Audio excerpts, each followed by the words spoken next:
నమస్తే వీధిని స్వాతం లక్ష్యం సమాజితం మేడ్చల్ జిల్లాలో ఉన్నటువంటి ఉప్పల్ నియోజకవర్గం హాట్ కేక్ లాంటిది. ప్రతి నాయకుడు కూడా ఉప్పల్ నుంచి పోటీ చేయాలనుకుంటాడు.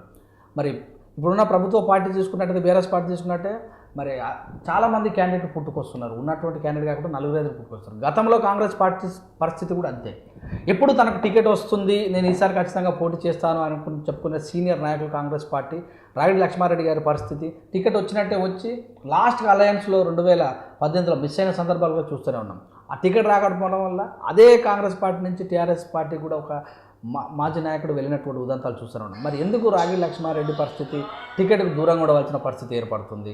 మరి ఎందుకు ఆయన ప్రజల్లోకి ముందుకెళ్లకుండా ఉన్నటువంటి నాయకుల దృష్టి మళ్లించలేకుండా టికెట్ తీసుకునే పరిస్థితులు ఎందుకు దూరం అవుతున్నారు? వారి మాటలను తెలుసుకుందాం. నమస్తే అండి. నమస్తే. సో మొత్తం మీద చూస్తే కాంగ్రెస్ పరిస్థితి ఒక స్థితి అయితే ఎల్బీ నగర్లో మరి అట్లా చూసినట్టయితే ఉప్పల్లో ఈ చుట్టుపక్కల ఉన్న నియోజకవర్గాల్లో మీ ఉప్పల్లో పరిస్థితి డిఫరెంట్ ఉంటుంది. ఎందుకంటే గతంలో ఇక్కడ 2009లో కాంగ్రెస్ పార్టీ నాయకులు ఎమ్మెల్యేగా ఉన్నారు. అంత ముందు నుంచి కూడా మీరు పార్టీకి పాటుపడుతున్నప్పుడు కూడా టికెట్ వచ్చినట్టే వచ్చి ఎందుకు దూరం అవుతుంది మీకు అసలు? ఈ కాంగ్రెస్ పార్టీలో మీకు తెలిసే విషయమే. కాంగ్రెస్ పార్టీలో ఏంటంటే టికెట్ ఎక్స్పెక్ట్ చేస్తాము, టికెట్ ఇచ్చే ఉద్దేశం కూడా ఉంటుంది. కానీ ఫైనల్గా హైకమాండ్లో కొన్ని చేంజెస్ వస్తాయి. లాస్ట్ టైం మీకు తెలుసు, ఇప్పుడే చెప్పింది మీరు 2018లో టికెట్ నాకు వచ్చేది. ఏమైపోయిందంటే టీడీపీతో పొత్తున్నందుకు టీడీపీకి ఇవ్వాల్సి వచ్చింది. అప్పుడు హైకమాండ్ చెప్పింది, సరే మా ప్రభుత్వం వస్తుంది, తెలంగాణ ఇచ్చింది, మేము ప్రజలలో ఉన్నాము, కాంగ్రెస్ పార్టీ తెలంగాణ ఇచ్చింది, టీఆర్ఎస్ మీద ఎగ్నెస్ట్ ఉంది కాబట్టి కాంగ్రెస్ పార్టీ వస్తుంది, మళ్ళీ మేము ప్రభుత్వంలోకి వస్తాం 2018లో, నాకు మంచి పొజిషన్ ఇస్తారన్న ఉద్దేశంతో, నాకు మంచి పొజిషన్ ఇచ్చినా ఇవ్వకపోయినా కూడా నేను కాంగ్రెస్ పార్టీలో గత 20 సంవత్సరాలు ఉండి ఉన్నా కాబట్టి హైకమాండ్ చెప్పిన దాన్ని నేను చేయాల్సి వచ్చింది. పొత్తులో టీడీపీకి ఇవ్వాల్సి వచ్చింది. అప్పుడు సో మొత్తం మీద చూస్తే బలమైన క్యాండిడేట్లు ఉన్న చోట పార్టీ టికెట్ అయితే వదులుకోదు. బలమైన క్యాండిడేట్ మీ కాంగ్రెస్ పార్టీ నిజంగా బలమైన క్యాండిడేట్ అనుకోండి, పొత్తులు వేరే దగ్గరికి తీసుకుంటారు. చూద్దాం, ఎల్బీ నగర్లో టీడీపీకి ఇస్తారనుకున్న సందర్భంలో మళ్ళీ కాంగ్రెస్ నుంచి సుధీర్ రెడ్డి తీసుకోవడం జరిగింది. ఎందుకు మీరు ఆ బలాన్ని పెంచుకోలేకపోతున్నా? లేదు, బలం ఎందుకు లేదు, బలం ఉంది. అప్పుడు తీసుకున్న డిసిషన్ ఏంటంటే రాంగ్ ఉండొచ్చు, అది ముందు తెలియదు రాంగ్ అని, అది తర్వాత ఎలక్షన్స్ తర్వాత అది రాంగ్ అని తెలిసింది, పార్టీ కూడా రాంగ్ అని తెలిసింది. అట్లా ఈడ బలంగా కాంగ్రెస్ పార్టీ ఉంది ఉప్పల్ నియోజకవర్గంలో. కానీ టీడీపీకి ఇచ్చినందుకు ఆసారి మనం అంటే 2018లో మేము లాస్ అయినాం. ఈసారి అట్లా జరగదు, ఈసారి తప్పకుండా ఇప్పుడు వచ్చే ఎలక్షన్లలో చాలా బలంగా ఉంది ఇక్కడ కాంగ్రెస్ పార్టీ ఉప్పల్లో. కాంగ్రెస్ పార్టీ తప్పకుండా గెలుస్తుందని చెప్పి మేము తెలియజేస్తున్నాం. సో పార్టీ కార్యక్రమాలు జరుగుతుంటే ఏవైనా గల్లీ కార్యక్రమాలు కానీ రాగిడి లక్ష్మారెడ్డి కానొస్తారు, కానీ టికెట్ విషయంలో గెలిచి కొత్త వాళ్ళు వస్తుంటారు ఇక్కడికి. ఏమనుకోవాలి దీన్ని? అసలు పార్టీని కాపాడేది రాగిడి లక్ష్మారెడ్డి. ఎందుకంటే 5 సంవత్సరాలు గల్లీలో ఉన్న నాయకులు కావచ్చు, చిన్న చిన్న పౌరులు కటౌట్ పెట్టి ఓట్ల నమోదు కార్యక్రమం కావచ్చు, సేవా కార్యక్రమాలు కావచ్చు, రాగిడి లక్ష్మారెడ్డి కానొస్తారు. అంటే మీ దగ్గర ధనబలం కానీ ప్రజాబలం కానీ లేదనుకుంటుందా మీ అధిష్టానం? ప్రతిసారి లేదు, అట్లా అనుకోదు అసలే. ఎందుకంటే ఈసారి చాలా సీరియస్ తీసుకుంటారు కానీ ఈత షోపుటప్ చేసే వాళ్ళు చాలా మంది వస్తారు. ఇప్పుడే మీరు చెప్పిన 5 సంవత్సరాలు కొందరు వచ్చి కొన్ని గమ్మతులు జిమ్మికులు చేస్తుంటారని, అదంతా కూడా హైకమాండ్ దృష్టిలో ఉంది. హైకమాండ్ చూస్తారు. ఎవరికైనా కూడా ప్రతి ఒక్కరు నేను ఎమ్మెల్యే కావాలని ఉంటుంది. ఇప్పుడు మా కాన్స్టిట్యూన్సీలో 100 మందికి ఎమ్మెల్యే కావాలని ఉండొచ్చు, నేను కాదని అనలేను. కాకపోతే రేపటి రోజున ఎవరు ప్రజలలో ఉన్నారు, ఎవరు ప్రజలలో ఎవరికి ఎక్కువ పేరుంది, అలాగే అన్ని విషయాలలో కూడా హైకమాండ్ చూసే టికెట్ ఇస్తుంది. కాబట్టి ఈ 5 సంవత్సరాల నుంచి వచ్చేటోళ్ళు, ఈ డబ్బా కొట్టుకునేటోళ్ళు ఇవన్నీ పట్టించుకునే పరిస్థితి ఏమి ఉండదు. ఓటర్లు కూడా ఈసారి డిసైడ్ అయిపోయారు ఏంటంటే, ప్రజలు కూడా డిసైడ్ అయిపోయారు ఏంటంటే ఎవరు పనిచేస్తారు పబ్లిక్లో, ఎవరికి ఓటు వేయాలి. ఈసారి ఏ పార్టీ ఉన్నా ఏది ఉన్నా కూడా ప్రజలలో ఉన్న వాళ్ళకే ఓటేస్తారు. నేను గత 20 సంవత్సరాల నుంచి ప్రజలలో ఉన్నా, ప్రజలతో మమేకమే ఉన్నా.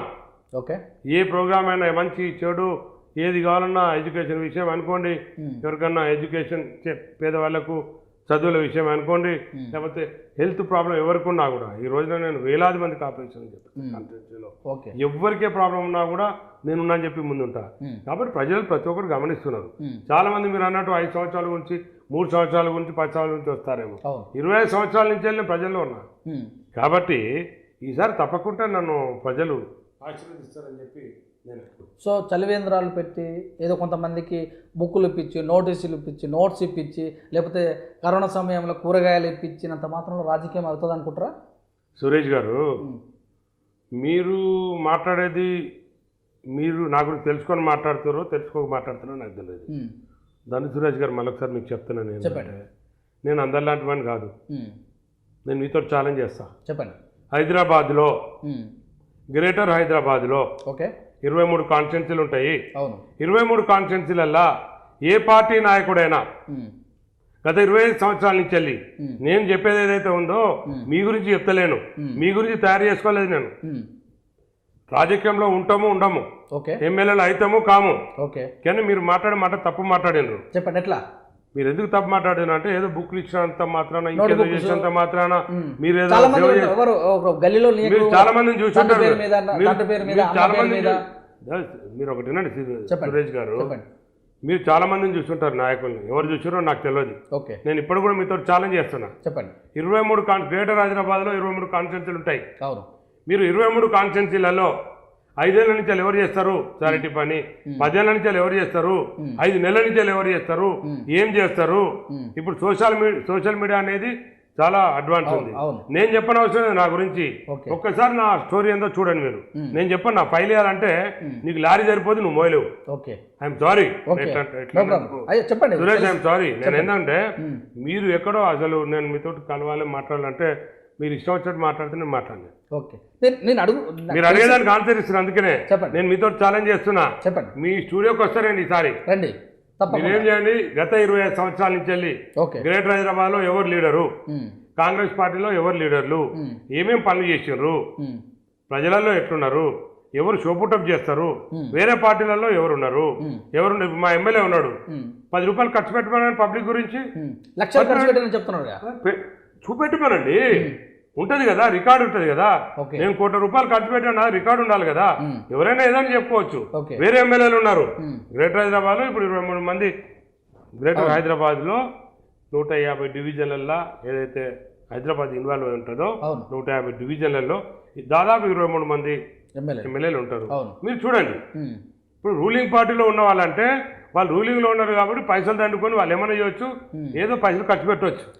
నేను రూలింగ్లో ఉన్నా లేకున్నా, నేను ఎమ్మెల్యేనైనా కాకున్నా, నేను ఒక కాంగ్రెస్ పార్టీ నాయకునిలాగా నేను పబ్లిక్లో ఉన్నా.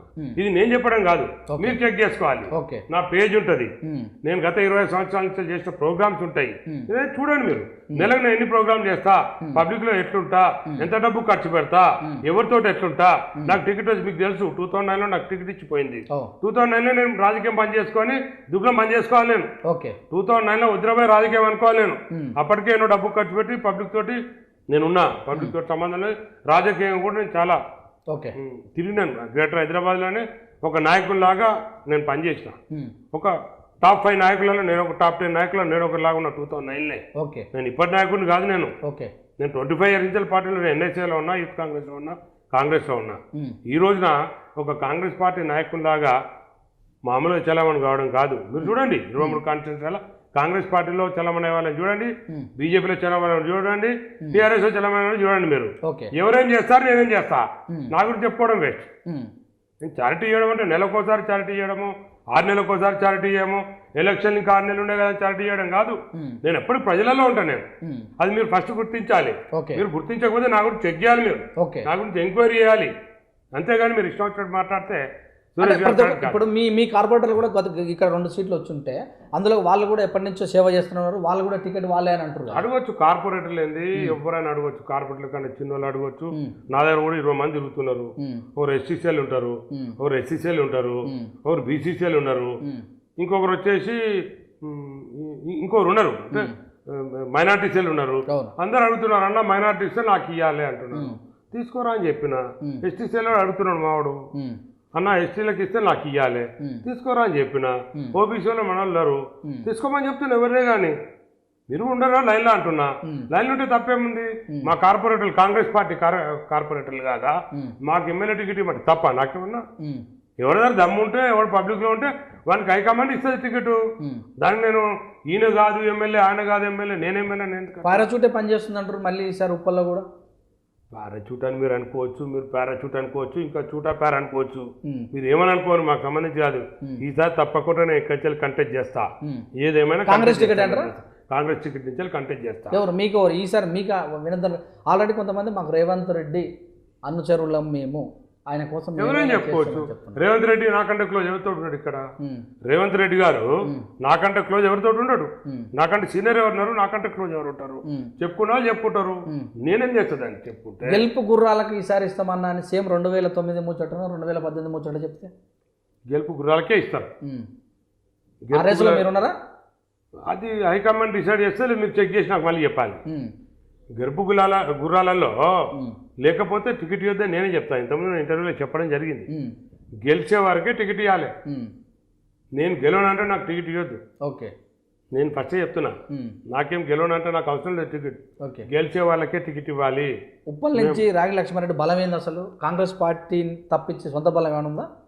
సొంత బలం తప్పకుండా ఉంటుంది. నేను పబ్లిక్లో ఉంటా. నేను ఇబ్బంది లేదు. 25 సంవత్సరాలు ఉన్నా. ప్రతి ఒక్కరితో కూడా నేను మమేకమే ఉంటా. పూర్ ఫ్యామిలీస్లో కానీ ఎవరికి అవసరం ఉన్నా, ఏది కావాలన్నా కూడా, ఏ చిన్న పని ఉన్నా కూడా అన్నా అంటే నేను ఉంటా. ఎందుకు డిగ్రీ కాలేజ్ ఉప్పల్కి ఇప్పటి వరకు కూడా డిగ్రీ కాలేజీ ప్రభుత్వం ఇచ్చినట్టు ఇచ్చి ఉత్తర్వులు జారీ చేసినప్పుడు డిగ్రీ కాలేజ్ కోసం ఏ ప్రతిపక్షం అటు బీజేపీ కావచ్చు, ఇటు కాంగ్రెస్ కావచ్చు, ఇంకా చాలా ఉన్నాయి. ఎందుకు మాట్లాడలేకపోతున్నాయి? మీకు తెలియదేమో, డిగ్రీ కాలేజ్ బిల్డింగ్ కావాలని చెప్పి ధర్నా చేస్తున్నాను. మీకు తెలియదేమో. ఓకే, ఈ మధ్యన సబితా ఇంద్రారెడ్డి గారు బిల్డింగ్ శాంక్షన్ చేసినాము, దీనికి ఓన్ బిల్డింగ్ వస్తుంది చెప్పి డిక్లేర్ చేయడం జరిగింది. కానీ వాళ్ళకు ఇప్పటివరకు ఓన్ బిల్డింగ్ విషయం మళ్ళీ ఏం రాలేదు. నేను ఈ మధ్యకాలంలో, సరే ఇప్పుడు మీరు చెప్పినందుకు నేను చేసేది కాదు, ఈ మధ్యకాలంలో డిగ్రీ కాలేజ్ అనేది వచ్చింది, కానీ ఇక్కడ బిల్డింగ్ లేదు, బిల్డింగ్ ఇమ్మీడియట్ కావాలని చెప్పి అతి త్వరలో మీరు చూస్తారు. నేను పెద్ద ఎత్తున ధర్నా చేయడం జరుగుతుంది ఇక్కడ. ఇంతకుముందు కూడా చేసినాం, ఇప్పుడు చేస్తాం. ఎందుకు ఆగినాం మేము? డిగ్రీ కాలేజ్ ఒకటే దాని విషయం కాదు, చాలా ఇష్యూస్ ఉన్నాయి ఇక్కడ. డిగ్రీ కాలేజ్ ఒకటే మీరు మాట్లాడుతున్నారు, చాలా ఇష్యూస్ ఉన్నాయి. ప్రతి ఇష్యూస్ మీద మేము కాంగ్రెస్ పార్టీ తరఫు నుంచి వెళ్ళి ధర్నా చేస్తాం మేము. ఎందుకంటే మా ఎమ్మెల్యే పని చేస్తలేదు. మరి మా ఎమ్మెల్యేని పబ్లిక్ ఎలక్ట్ చేసుకున్నాను ఆయన గుర్తు కూడా లేదు ఇప్పుడు. నేను నన్ను ప్రజలు ఎన్నుకున్నారు అనేది ఆయన మర్చిపోయాడు. ఆయన ఏది మర్చిపోయాడు? మొన్న నేను 2 days బ్యాక్ ఒక ప్రోగ్రామ్ చేస్తున్నాను. మా దగ్గర కేటీఆర్ నగర్, కేసీఆర్ నగర్, ఇంకా 4-5 కాలనీలు పక్కన ఉంటాయి. 95 ఎకరాల భూమిని 2004లో గవర్నమెంట్ అక్వైరీ చేయడానికి నోటీస్ ఇచ్చింది. కానీ అక్వైరీ చేయలేదు, ఎందుకంటే పార్టీ కన్స్ట్రక్షన్స్ అయినాయని. దాని తర్వాత మాకు అవసరం లేదన్నది. కానీ టెక్నికల్గా ఇప్పటి వరకు ఆ 95 ఎకరాల కట్టుకున్న ఇళ్ళకే కానీ, ఆ 95 ఎకరాలలో ఉన్న ప్రతి ఎవరికే కానీ వాళ్ళకు ఒక ఓటర్ కార్డు ఇవ్వరు, వాళ్ళకు కరెంట్ ఇవ్వరు, వాళ్ళకు మౌలిక సదుపాయాలు ఇవ్వరు, వాళ్ళ రిజిస్ట్రేషన్లు కావు, వాళ్ళకు మున్సిపల్ పర్మిషన్ ఇవ్వరు. ఇవన్నిటి మీద మొన్న 4 రోజుల కిందనే మేము ఇంతకుముందు ధర్నా చేసాం 2 సార్లు రామంతపూర్లో. ఇదే విషయంలో ధర్నా చేసి మేము కలెక్టర్ గారి దగ్గర నుంచి వెళ్ళి జియో తీసుకొచ్చాం. గెజిట్ నోటిఫికేషన్ మొన్న 4 రోజుల కింద వచ్చింది. వస్తే మేము 3 రోజుల కింద ఆ 10,000 మందికి పేదవాళ్ళు ఎవరైతే ఉన్నారో అందరూ 70 గజాలలో 100 గజాలలో ఉంటారు. దాదాపు 2,500 ఇళ్ళు ఉంటాయి, 10,000 ఓట్లు ఉంటాయి. వాళ్ళందరి గురించి, పేదవాళ్ళ గురించి కష్టపడి వాళ్ళందరికీ ఈ రోజున గెజిట్ నోటిఫికేషన్ తోటి ప్రతి ఒక్కరు పర్మిషన్ ఇవ్వాలి. ఎవరైతే పేదవాళ్ళు ఇల్లు కట్టుకున్నారో వాళ్ళకు బిల్డింగ్ పర్మిషన్స్ ఇవ్వాలి. అట్లనే బిల్డింగ్ పర్మిషన్తో పాటు కట్టుకున్న వాళ్ళకు హౌస్ నెంబర్ ఇవ్వాలి, రిజిస్ట్రేషన్లు కావాలి. ఇవన్నీ మొన్ననే క్లియర్ అయినాయి. అంటే మేమేం ముట్టుకుంటున్నాం కాంగ్రెస్ పార్టీ అంటే, కాంగ్రెస్ పార్టీ వాళ్ళని చాలా ప్రోగ్రామ్ చేస్తాం మేము. కాన్స్టిట్యున్సీలో 10,000 మందికి సాయం చేసినామంటే ఈ రోజున అది చిన్న విషయం కాదు. 2,500 ఇళ్లను మేము రెగ్యులరైజ్ చేయించి పేదలను ఆదుకున్నాం మేము. ఈ రోజున మా దగ్గర 10 స్కూళ్ళు ఉన్నాయి, గవర్నమెంట్ స్కూల్. 10 స్కూళ్ళలో స్టూడెంట్స్కి ఏది కావాలంటే అది ఇస్తాం మేము. ట్రస్ట్ నుంచి వెళ్ళి టాప్ వచ్చిన స్టూడెంట్స్కు వాళ్ళకు కాలేజీలో చదివిస్తాం. ఇప్పుడు మా దగ్గర చాలా మంది మహిళలు ఉన్నారు స్లమ్లలో. స్లమ్స్ చాలా ఉంటాయి మా దగ్గర. స్లమ్స్లలో మహిళల గురించి, ప్రతి మహిళ గురించి ప్రోగ్రామ్ చేస్తాం మేము. 3 నెలల కోచింగ్, ప్రతి మహిళ 15,000 రూపాయలు నెలకు సంపాదించుకున్నట్టు వాళ్ళకి స్టిచ్చింగ్ మిషన్లే కానీ ఫ్రీ స్టిచ్చింగ్ మిషన్లు ఇస్తాము. వాళ్ళు 3 నెలల కోచింగ్ ఫ్రీగా మేము. ఇంకోటి ఏంటంటే జాబ్ మేళా కూడా పేదవాళ్ళ గురించి. ఈ రోజులలో డిగ్రీ చదివిన వాళ్ళకి జాబ్లు వస్తాయేమో, 10th చదివిన వాళ్ళకి జాబ్లు రావడం కష్టమవుతుంది. ITI చేసిన వాళ్ళకే కానీ 10th లేని వాళ్ళకు కూడా జాబ్ దొరకడం కష్టం. అలాంటి వాళ్ళకు కూడా మేము జాబ్ మేళాలు నిర్వహిస్తున్నాం. వేలాది మందికి మేము జాబ్ వచ్చేటట్టు చేస్తున్నాం. మేము ఉన్నాం, మేము గెలిచామంటే ఏదో చెప్పుకోవడానికి షోపుటప్లు చేసుకోవడానికి కాదు. మా దగ్గర షోపుటప్లు చేసుకొని చాలామంది ఉంటారు, ఫ్లెక్సీలు పెట్టుకుంటారు, ఏదో కనబడడానికి వస్తారు, ఏదో నెలకు ప్రోగ్రామ్ చేస్తుంటారు, నలుగురితో వచ్చి హల్చల్ చేస్తారు. మా అట్లా కాదు మేము. ఎందుకు కాంగ్రెస్ పార్టీ ఏదైనా ధర్నా చెప్తే ఉప్పలేక్స్ రోడ్ దగ్గర ఒక బృందము, ఈసీఎల్కి దగ్గర ఒక బృందము, మీరు ఇంకోచట, ఎందుకు మీరు కలిసి చేయలేకపోతారు? మరి కలిసి చేయాలని ఇక్కడ రూల్ లేదు, రాజ్యాంగంలో లేదు. మాకు హైకమాండ్ కూడా మీరు కలిసి చేయండి, ఒక దగ్గరనే ఉండండి అన్న ఏం లేదు. ఎవరు ఇష్టం వచ్చినట్టు వాళ్ళు అవచ్చు. మాకు ఫ్రీడమ్ ఉంది, మాకు ఫ్రీడమ్ ఉంది. మేము కొట్లాడుకోలేదు కదా, మేము కలిసి ఉండడానికి ఫ్రీడమ్ ఉంటుంది. ఎవరి ప్రోగ్రామ్ వాళ్ళు కూడా చేయడానికి ఫ్రీడమ్ ఉంటుంది. మాకు కలిసి చేయాలని ప్రజలు ఏమనుకోవాలి, ఉప్పల్లో ఎవరు నాయకులని ప్రతి దగ్గర ఉంటుంది అది. మా పార్టీలో కాంగ్రెస్ పార్టీలో ఫ్రీడమ్ ఎక్కువ కాబట్టి ఎవరైనా మేము పార్టీకే చేస్తున్నాం కదా. ఈ రోజున ముగ్గురు కలిసి చేసినా, ఇద్దరు కలిసి చేసినా, ఒకరు కలిసి చేసినా కూడా పార్టీకే పేరు వస్తుంది కదా. ఆడకొందరు ఈడ కొందరు, ఎవరిని కొందరు చూసావు నాకు తెలియదు. నాకు ఆడకొందరు ఉంటారో ఈడ కొందరు ఉంటారో, ఎందరు ఉంటారో నువ్వు చూసుకో. నా దగ్గర ఎందరు ఉంటారో నువ్వు చూసుకో. నువ్వు ఆడకొందరు ఈడ కొందరు నేను క్యాలిక్యులేట్ చేయ ఎవరిని. ఎందుకు క్యాలిక్యులేట్ చేయాలంటే నాకు సంబంధించింది కాదు. ఆడకొందరు ఉంటారు అనేది నేను చూడలే, ఈడ కొందరు ఉంటారు అనేది నేను చూడలే, నా దగ్గర ఎందరు ఉంటారు అనేది నేను చూసిన. ఓకే, అది మీరు కూడా తెలుసుకోండి. సో మీరు ఉత్తమ్ కుమార్ రెడ్డి వర్గమా, లేకపోతే జగ్గారెడ్డి వర్గమా, లేకపోతే వర్గమా? సురేష్ దండ్ గారు ఇది ఒక ఫ్యాషన్ అయిపోయింది. ఒక 4 రోజుల నుంచి, వారం రోజుల నుంచి ప్రతి ఒక్క లీడర్ దగ్గర పోవాలి. నువ్వు సీనియర్వా, నువ్వు జూనియర్వా, లేకపోతే నువ్వు ఫ్రెషర్వా, ఇవన్నీ కామన్ దానిలో వస్తాయి. కాంగ్రెస్ పార్టీలో మీకు తెలియదేం లేదు. ఫ్రీడమ్ ఉన్న పార్టీ, చరిత్ర గల పార్టీ, నాయకులు ఎక్కువ మంది ఉంటారు. సరే, ఇంట్లో అన్నదమ్ములు ఉన్నా కూడా, 4 అన్నదమ్ములు ఉన్నా కూడా 4 మాట్లాడుకుంటారు. ఏదో వాళ్ళ విభేదాలు ఉంటాయి, ఏదో మాట్లాడుకుంటారు, మళ్ళీ తర్వాత అందరూ ఒకటే అవుతారు. అలాంటిదే తప్ప సో మీరు ఒకటే లోపు ప్రజలలో, మీరు ఒకటే లోపు ప్రజలు ఆదరణ అయ్యారే, వీళ్ళు ఎప్పుడు కొట్లాడుకుంటారేమో అని చిత్రించే అవకాశం వస్తుందేమో ఎక్కువ కొట్లాడుకుంటే. అది ప్రతి పార్టీలో ఉంటుందండి. ఈ రోజున మీరు చూస్తున్నారు, మీరు కాదండి, మీరు సురేష్ గారు, మీరు మీరు మీరు మా పార్టీని డామేజ్ చేయడానికి మాట్లాడుతున్నాను నేను అనుకుంటున్నాను. ప్రజల్లో ఉన్నది కదా. నేను అదే చెప్తున్నా మీకు. మొన్న 3 రోజుల కింద, 2 రోజుల కింద చూసారు మీరు. ఇప్పుడు మన దగ్గర మా జిల్లాలో మంత్రి ఉన్నాడు మల్లారెడ్డి గారు. 5 ఎమ్మెల్యేలు ఒకటి అయిపోయారు మా మెడ్చల్ మల్కాజ్గిరి జిల్లాలో. ఎమ్మెల్యేలు ఒకటి అయిపోయి మీటింగ్ పెట్టుకున్నాం. మొదటిసారి వినండి, మొదటిసారి అంటే మేము కూడా మొదటిసారి అయింది. మాకు కూడా సీనియర్లు జూనియర్లు అనే విషయం కూడా వచ్చింది మొదటిసారే. సో ఇట్లా ఎప్పుడప్పుడు ప్రతి దానిలో ఉంటుంది. కొందరు బయటపడవచ్చు, కొందరు బయటపడకపోవచ్చు. ప్రతి పార్టీలో ఇవన్నీ జరుగుతూనే ఉంటాయి. ఇది రాజకీయంలో ఒక్కొక్కరు ఉద్దేశాలు ఒక రకంగా ఉంటాయి. కాబట్టి మనం దీన్ని మేము కాంగ్రెస్ పార్టీలో ఇది జరిగింది, కాంగ్రెస్ పార్టీలో జూనియర్ సీనియర్లు వచ్చింది, మీరు ఏ పార్టీ, మీరు ఈ పార్టీ, మేము అందరం కాంగ్రెస్ పార్టీ. మరి తెలుగుదేశం నుంచి వచ్చిన వాళ్ళు అనేటువంటి వాయిస్ రావటము, 12 మంది రిజైన్ చేయటం, దీని ఎలా చూడాలి? ఇదంతా 12 మంది రిజైన్ చేసినా, తెలుగుదేశం ఉన్నా, తెలుగుదేశం నుంచి వచ్చిన వాళ్ళు కూడా మా పార్టీలోకి వచ్చిన వాళ్ళే, మా పార్టీలో ఉన్న వాళ్ళే కదా. వాళ్ళని మా పార్టీ కాదు తెలుగుదేశం అని ఇప్పుడు అనలేము. మేము అందరం కలిసి పని చేసుకోవాలి. మేము అందరం కలిసి పని చేసుకుంటాం. ఇప్పుడు దాని విషయంలో ఇప్పుడు ఏం చేసేది, కేంద్రం నుంచి ఇప్పుడు ఏంటంటే మాకు హైకమాండ్ నుంచి వెళ్ళి దిగ్విజయ్ సింగ్ గారు వస్తున్నారు. అది 4-5 రోజులు అంతా క్లియర్ అయిపోతే దాని గురించి ప్రాబ్లం ఏం లేదు. సరే అనుకోవడం పబ్లిక్లో మీరు అన్నట్టు కొంచెం ఉండొచ్చు, ఉండదని నేనేమన్నాను, కొంచెం ఉంటుంది. అది రాజకీయ ప్రజలలో ఉంటుంది. అది దాని విషయంలోనే అసలే ఉండదండి, మాదే కరెక్ట్, మేమే కరెక్ట్ అని నేనేం చెప్తలేను. సరే, ప్రతి పార్టీలో ఇటువంటి అన్నీ జరుగుతుంటాయి. ఇంట్లో 4 అన్నదమ్ములు ఉంటే జరుగుతున్నప్పుడు మరి మా పార్టీలో ఫ్రీడమ్ ఎక్కువ కాబట్టి ఇవన్నీ చిన్న చిన్న 10 డివిజన్లో మీ మార్పులు చేర్పులు కాంగ్రెస్ పార్టీ నుంచి ప్రభుత్వానికి ఏమేమి సమస్యలు తీసుకెళ్లే అవకాశం ఉంటుంది? ఇప్పుడు ప్రభుత్వంలో 10 డివిజన్లో కూడా మున్సిపల్ వాళ్ళు పనిచేసేది లేదు. ఎక్కడ పని అక్కడే ఉంది. శిలాపలకాలు ప్రతిరోజు వాళ్ళ కొబ్బరికాయ కొట్టాలి, ఒక శిలాపలకం స్టార్ట్ చేయాలి, పని కాదు. వాటన్నిటి మీద క్లియర్గా ఇప్పుడు క్లారిటీ అడగడం జరిగింది. ప్రతి శిలాపలకం దగ్గర పోతాం మేము. మా దగ్గర 10 డివిజన్లలో పని జరుగుతలేదు. ఓకే, ఈ ప్రభుత్వం విఫలమైంది. నిన్ననే చిలకానగర్లో మేయర్ వచ్చి కూడా శంకుస్థాపన 2-3 కోట్లు చేశారు, వాళ్ళకి సంబంధించింది. ఎమ్మెల్యే గారు కూడా ఇప్పటి వరకు కోట్లాది రూపాయలు శిలాపలకాల్లో పెట్టాడు. అవన్నీ తీపిచ్చిన నేను, అవన్నీ తీపిచ్చిన. ఎక్కడి నుంచి ఎక్కడికి పని అయింది, ఎన్ని కోట్లు అయింది, ఏమవుతుంది.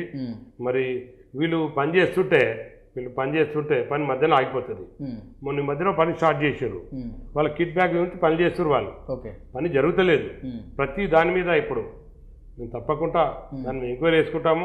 ప్రతి శిలాపలకాన్ని చెక్ చేస్తున్నాం మేము కాంగ్రెస్ పార్టీ తరఫు నుంచి. ఎక్కడ శిలాపలకం వాళ్ళు స్టార్ట్ చేశారు, ఎక్కడ వర్క్ స్టార్ట్ చేశారు, ఏం పని అయింది, ఎందుకు పని కాలేదు, దాని బిల్లు ఎడబోయింది, అన్ని విషయాలు కూడా మేము అందరు ప్రజల దృష్టికి తీసుకొస్తాం. అది ఎక్కడ ఏ పని జరుగుతలేదు. ప్రజలందరూ కూడా చాలా ప్రాబ్లంలలో ఉన్నారు. ఒక్క ప్రాబ్లం చెప్పడానికి లేదు.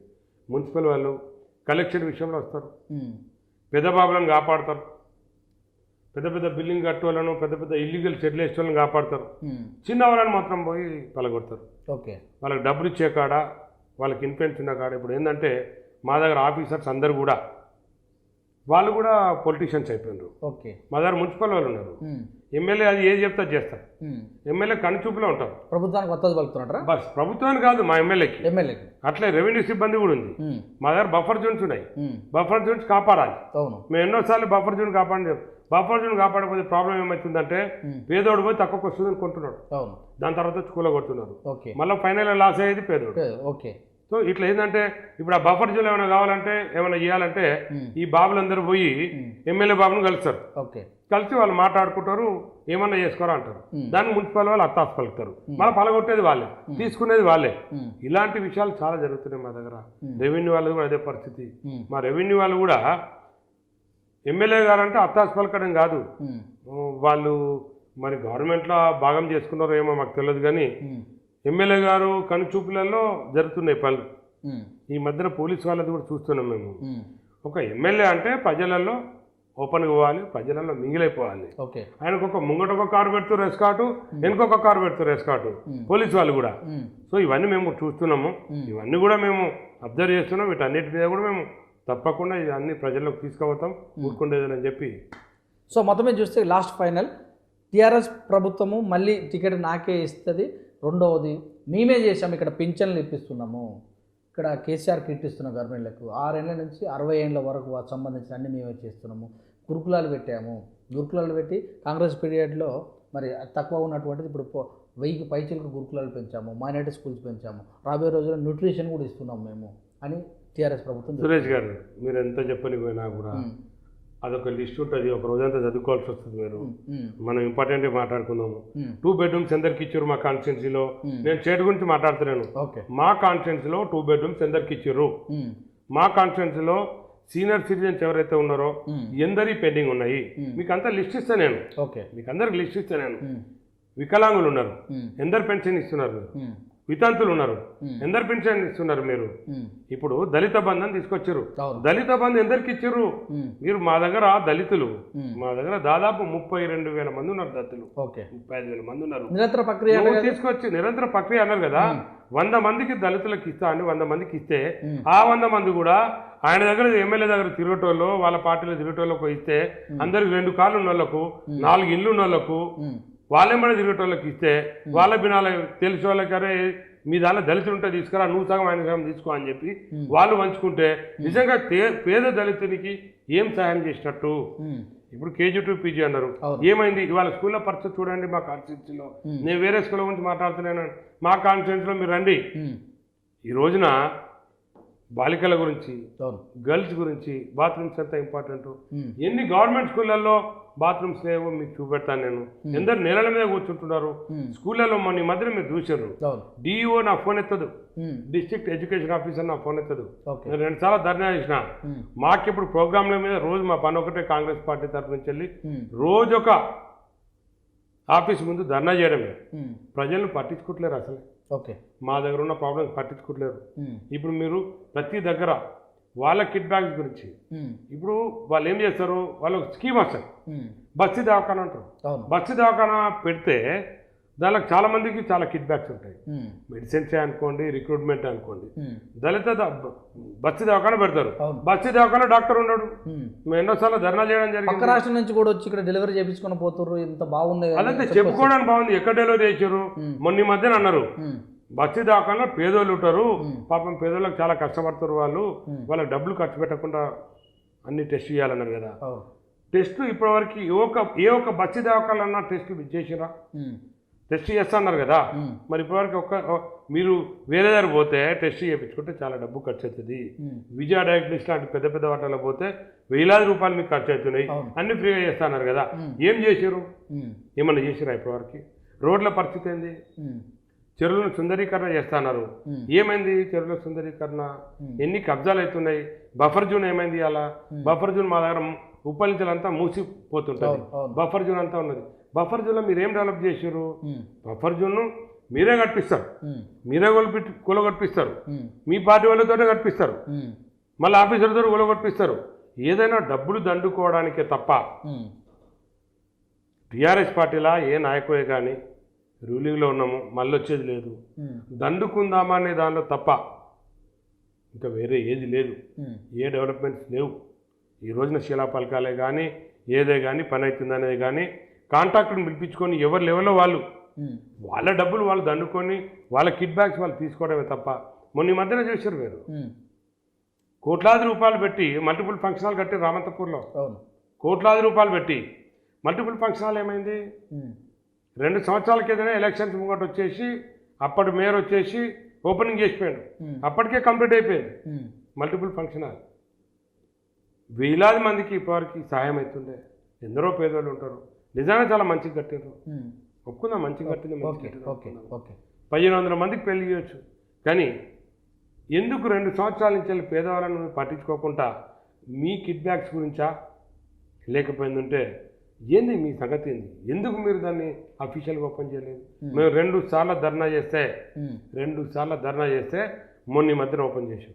దానికే కండిషన్లు, టెంట్ హౌస్ తెలిసిన వాళ్ళకి, ఎమ్మెల్యేకి తెలిసిన వాడికి టెంట్ హౌస్, ఎమ్మెల్యే చుట్టప్పటికి టెంట్ హౌస్, ఇంకెవరికో ఇంకేదో దాన్ని కమిటీ వేయాలి. రోజు రాత్రిపూట తాగడాలు తందాలు, వాళ్ళ దగ్గర కీస్ ఉంటాయి. ఎవరు కీస్ ఇవ్వమన్నారు? మీరు ఏ రూట్ ప్రకారం పోతున్నారు? మీరు కోట్లాది రూపాయలు ప్రజాధనాన్ని మీరు వృధా చేసి మల్టిపుల్ ఫంక్షన్ హాల్ కట్టి ఒక్క ఫంక్షన్ అన్నా చేయకుండా పేదోడికి మీరు సాయం చేయకుండా మీరు కీస్ దగ్గర పెట్టుకొని మీ కష్టంలో పెట్టుకొని మీ మనుషులు తందాలు ఆడుకుంటా అది ఫంక్షన్ హాల్ కాకుండా దాన్ని వేరేలా తయారు చేసి మీకు ఇష్టం వచ్చినట్టు చేస్తే, మీకు డబ్బులు దండుకోవడానికి చేస్తే, మీ కిడ్ బ్యాక్లో కూడా చేస్తే 20,000 పని గురించి మల్టిపుల్ ఫంక్షన్ హాల్లో 20,000 పని గురించి 2 సంవత్సరాలు మీరు పేద ప్రజలను సతాయిస్తే, మీరు ప్రజాధనాన్ని వేస్ట్ చేస్తే ఇది ఎంతవరకు కరెక్టు? ఈ పార్టీ ఏం చేస్తున్నట్టు వారు డబ్బాలు కొట్టుకుంటే వాళ్ళు కొట్టుకోనివ్వండి, ప్రజలు ఇవన్నీ చూస్తున్నారు, వాళ్ళ ప్రజలన్నీ చూస్తున్నారు. పరిస్థితి ఏంది? ఒక్క డెవలప్మెంట్ లేదు, ఎక్కడ ఇచ్చిన గొంగడు అక్కడనే ఉంది, ఎక్కడ పనులు అక్కడే ఉన్నాయి. గత సంవత్సరం నుంచి వెళ్ళి జీతాలు ఇద్దామంటే లేవు, అప్పులు తీసుకురావడానికే సరిపోతుంది, మన చూపు డబ్బులకే సరిపోతుంది. కానీ ప్రజల్ని పట్టించుకుంటున్నావు నువ్వు, పేద ప్రజల్ని పట్టించుకుంటున్నావు. పేద ప్రజలలో ఎన్ని కష్టాలు ఉన్నాయి. మొన్న మధ్యన డెంగ్యూ వచ్చి, మొన్న మధ్యన విషజ్వరాలు వచ్చేసి ఎందరు మంది. మొన్న మధ్యన నేను చెల్లపల్లి డివిజన్లో తిరిగాను, 5 మంది ఒకటే కాలనీలో, ఐజీ కాలనీలో 5 మంది డెంగ్యూతో చనిపోయారు ఒకటే కాలనీలో. నేను 50 మంది డెంగ్యూతో ఉన్నారు ఇప్పుడు విషజ్వరాలతో. పట్టించుకునే వాళ్ళు లేరు. వాళ్ళ ఇంట్లో బయట వాళ్ళ ఫస్ట్ ఫ్లోర్లో డ్రైన్ వాటర్ వస్తుంది, మున్సిపల్ వాటర్లో డ్రైన్ వాటర్ కలుస్తుంది. ఎక్కడ పడితే అక్కడ చెత్త చెదారం, పట్టించుకునే నాదే లేదు. నేను మొన్న పోయి ధర్నా చేస్తే వాళ్ళు అప్పుడు మనం తూతూ మంత్రంగా క్లీన్ చేశారు. చెర్లపల్లిలో ఒక కాలనీలో మురికి నీళ్ళు వస్తాయి, దాన్ని 6 నెలల కింద శాంక్షన్ అయింది, అది అమౌంట్ వచ్చింది, టెండర్ కాల్ఫర్ చేశారు. ఒక టెంకాయ కొట్టింది ఈయనకు ఎమ్మెల్యేకి తెలియకుండా, శ్రీదేవి గారు కార్పొరేటర్ టెంకాయ కొట్టిందని చెప్పి ఈయన అలిగి ఎమ్మెల్యే అలిగి ఆ పని బంద్ చేయించాడు. మళ్ళీ ఇద్దరు చెరువు టెంకాయ ఇచ్చుకోరన్నా చేసుకోవాలా పని. కానీ కార్పొరేటర్ గారి మధ్యన ఎమ్మెల్యే గారి మధ్యన ప్రాబ్లం ఉందని చెప్పి వాళ్ళకు మనస్పర్ధలు అని చెప్పి ప్రజలను పరేషాన్ చేస్తున్నారు. 6 నెలల నుంచి వెళ్ళి మీరు ఒక్కసారి విజిట్ చేయండి. 6 నెలల నుంచి వెళ్ళి ప్రజలు ఆ మెయిన్ రోడ్ కటింగ్ ఏదైతే కట్ చేశారు దాని మీద ఇప్పుడు మనుషులు వెహికల్స్ కాదు, మనుషులు కూడా పోలేరు. అదంతా డైవర్ట్ చేశారు డ్రైన్. వేలాది ఇళ్ళ నుంచి వెళ్ళిపోతుంది ఆ డ్రైన్ అంతా. వందలాది మంది విషజ్వరాలు వస్తున్నాయి, పట్టించుకునే నాదే లేదు. అంటే మీరు ఈ రోజున పబ్లిక్ తోటి ఎలక్ట్ అయిన వాళ్ళు, ప్రజలు మిమ్మల్ని ఎన్నుకుంటే మీరు ప్రజలకి ఇచ్చే గిఫ్ట్ ఇదా? మీరు ప్రజల్ని ఈ రకంగా చూస్తే ప్రజలు ఏమైనా గుర్తుపడతలేరా? అంటే మిమ్మల్ని అడగటం లేరు అనుకుంటారా మీరు? సో ఇలాంటి ప్రాబ్లమ్స్ కాన్ఫరెన్స్లో 10 డివిజన్లలో ఎక్కడ పోయినా కూడా ఒక స్కూల్లో మీరు ఇవన్నీ అడగారు. ఎమ్మెల్యేని పోయి మా కాంగ్రెస్ వాళ్ళని వచ్చి అడుగుతారు, మీరు కాంగ్రెస్ పార్టీ వాళ్ళని వచ్చి అడుగుతారు. వినండి, ప్రతి ఒక్కటి మీరు నోట్ చేసుకోండి. సురేష్ గారు అని చెప్పిన కదా మీరు, నేను చెప్పేదానిలో ఏదన్నా ఒకటి తప్పున్నా కూడా మీరు నన్ను అడగండి. మీరు ఎక్కడికంటే అక్కడికి వస్తాను. నేను తప్పు మాట్లాడతలేను. ఈ రోజున ఒక గవర్నమెంట్ స్కూల్ ఉంది. ఒక గవర్నమెంట్ స్కూల్లో నీచమైన పరిస్థితి ఏంటంటే 500 మంది స్ట్రెంత్ ఉన్న గవర్నమెంట్ స్కూల్లో ఈ రోజున 25 మంది స్ట్రెంత్ ఉంది. 500 మంది 25 మందికి వచ్చింది. ఎందుకు వచ్చింది అంటే ఆ స్కూల్లో డోర్లు ఎత్తుకపోయేవాడు డోర్లు ఎత్తుకపోతాడు, విండోలు ఎత్తుకపోయేవాడు విండోలు ఎత్తుకపోతాడు, స్టూల్ ఎత్తుకపోయేవాడు స్టూల్ ఎత్తుకపోతాడు, తాగేవాడు తాగుతాడు, తందనాలు ఆడేవాడు తాగుతాడు, గంజాయి తాగేవాడు గంజాయి తాగుతాడు, కళ్ళు కూడా తెచ్చుకొని తాగొచ్చు. ఇంకా రాత్రిపూట వాళ్ళు వచ్చేసి ఫ్యామిలీ లాగా కూడా అక్కడ వచ్చి కాపరేట్ చేయొచ్చు. అలాంటి పరిస్థితి తయారైపోయింది ఆ స్కూలు. నేను డిఓ కూడా చెప్పాను, డిఓకి చెప్పాను, ధర్నా కూడా చేశాను. పట్టించుకున్నాను నాది లేదు. మరి 500 మంది ఉన్న స్ట్రెంత్ మరి ఈ రోజున 25కి ఎందుకు వచ్చింది? ఆ స్కూల్ చూస్తే అంత మంచి స్కూల్ 2500 గజాలలో స్కూల్ ఉంటుంది. పాములు వచ్చి దాన్ని క్లీన్ చేసే వాళ్ళు లేరు. పాములు వచ్చి మేము పోయినా కూడా పాములు మేము కూడా తిరుగుతుంటాయి. మరి ఇది మనం గ్రేటర్ హైదరాబాద్లో ఉన్నట్ట, మరి ఇంకెక్కడన్నా మారుమూల గ్రామంలో కూడా ఎందుకు ఉండాలండి? ఈ రోజున ఈ టీఆర్ఎస్ పార్టీ, ఈ ప్రభుత్వం, ఈ బీఆర్ఎస్ పార్టీ ఏమన్నది? తెలంగాణ ఇచ్చింది కాంగ్రెస్ పార్టీ, స్వతంత్రం తీసుకొచ్చింది కాంగ్రెస్ పార్టీ. అయినా ప్రజల్లో మేము చెప్పుకోలేకపోయినామేమో తెలంగాణ ఇచ్చింది మేమని. సరే, నీ అదృష్టం ఉంది, నువ్వు ముఖ్యమంత్రి పోయినావు, నీ పాలనలో నువ్వేమేమి చెప్పావు, ఎన్ని వాదాలు ఇచ్చావు, ఎందరు పరేషాన్ అయినారు. 1400 మంది బలిదానం చేసుకుంటే ఈరోజు తెలంగాణ వచ్చింది. మరి ఆ 1400 మంది ఫ్యామిలీ పరిస్థితి ఏంది, వాళ్ళ ఆశయాలు ఏంది, వాళ్ళ సిస్టమ్ ఏంది? మరి ప్రజలు ఏమనుకుంటున్నారు? ప్రజలు ఏమనుకొని నేను తీసుకొచ్చారు? నువ్వు ఎన్ని వాగ్దానాలు చేసినావు? వాగ్దానాలు చెప్పాలంటే కూడా టైం సరిపోదు. అది మీ విజ్ఞతకే వదిలేస్తున్నాం.